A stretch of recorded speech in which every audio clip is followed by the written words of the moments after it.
Do you ever wish you could escape the chaos of modern life? The endless scrolling, the constant connectivity, the never-ending to-do lists. What if I told you there are villages that have rejected all of this? Villages where life moves to the beat of a different drum, where the air is clean, the pace is slow, and the people are at peace with themselves and the world around them.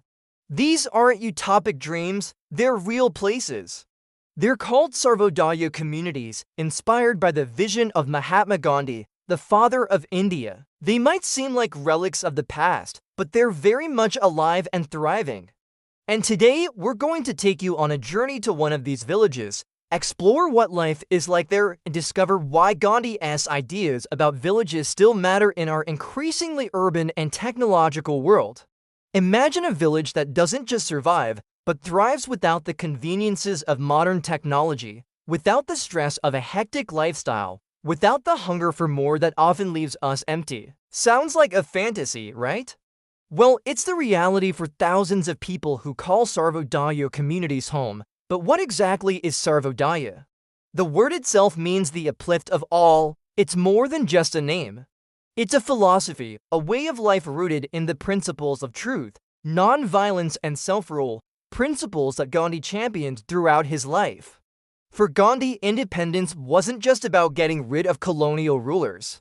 It was about creating a society that was free from exploitation, inequality, and want. He dreamed of a network of self-sufficient, self-governing villages where people lived in harmony with each other and nature. And this dream took shape in the Sarvodaya communities. So let's dive deeper into the heart of a Sarvodaya community and see what makes it tick. Let's start with the basics. How do people go about their daily lives here? What does a typical day look like? Here, mornings begin with the sunrise, not the clock. The day's work starts after the early morning chores. Men, women, and children engage in various activities. Some work in the fields, growing crops to sustain the community. Others might be involved in crafts, making pottery or textiles. Many are engaged in construction, building houses and other community structures. And there's a deep sense of shared responsibility and participation. Every member of the community contributes according to their abilities and needs. It's a beautiful example of working together for the common good.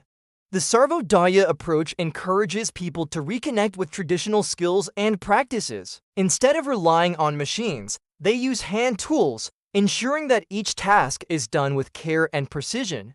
This isn't just about preserving age-old techniques. It's about understanding that every object is made with human hands and that gives it value. They don't just consume, they create. They grow their own food, spin their own cloth, and build their own homes. This isn't done out of necessity, but out of a deep respect for the process and the products. It's a celebration of the human spirit, the ability to create and innovate with limited resources. But it's not just about hard work. Life in a Sarvodaya community is also about finding joy in the simple things, and the satisfaction of a job well done, and the camaraderie of working together, in the beauty of a handmade product. It's a life less hurried, less cluttered, and perhaps more meaningful. Now, let's talk about their homes and daily life. The architecture reflects the community's values. Homes are usually simple, built in harmony with the environment.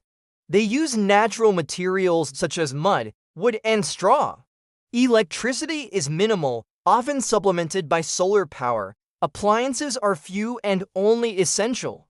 There's a conscious effort to live simply, to reduce consumption and waste. This isn't about deprivation.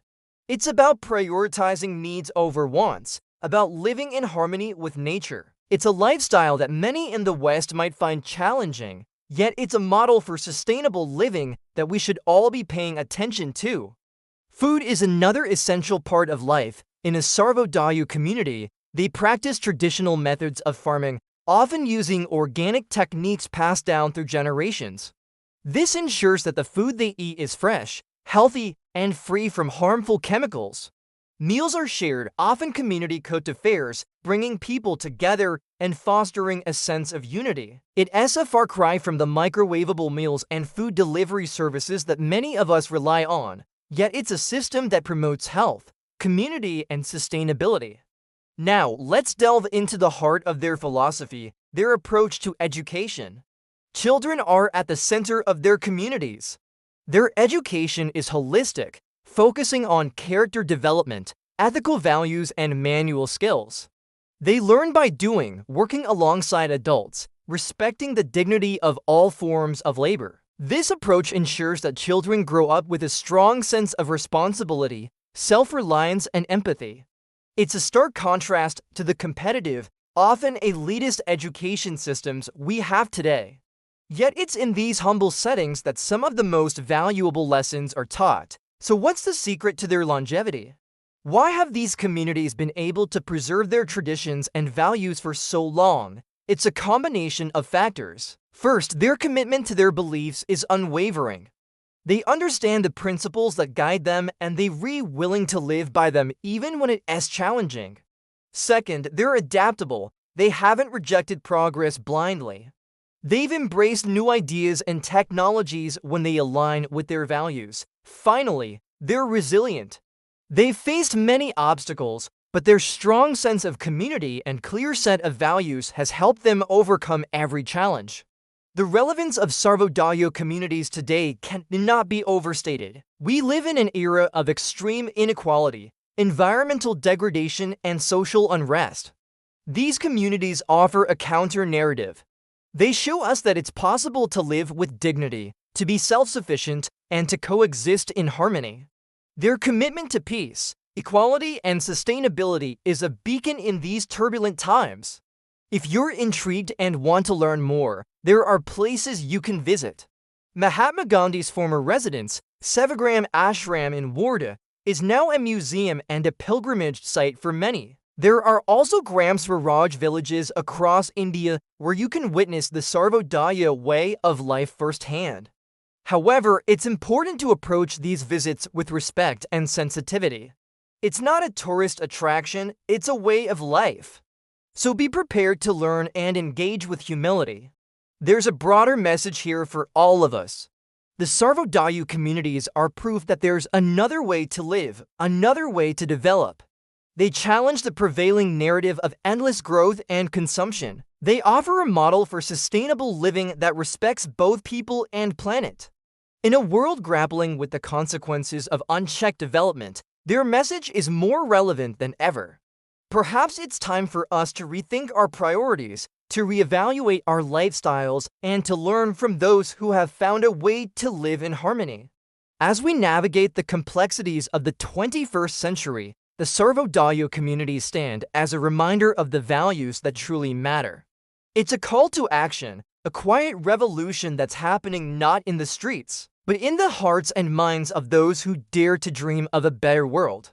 A world where simplicity is strength, where self-reliance is empowerment, where community is everything, and where peace is the way of life.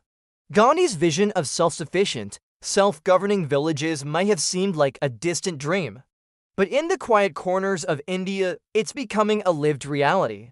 His ideas, once considered utopian, are proving practical and powerful, and who knows? Maybe the future we're seeking lies not in the relentless march of technology, but in the timeless wisdom of living in harmony with ourselves and the world around us. We hope you enjoyed this journey into the heart of a Sarvodaya community. If you did, please give this video a thumbs up. Don't forget to subscribe to our channel to get notified about our next video. Thank you for watching.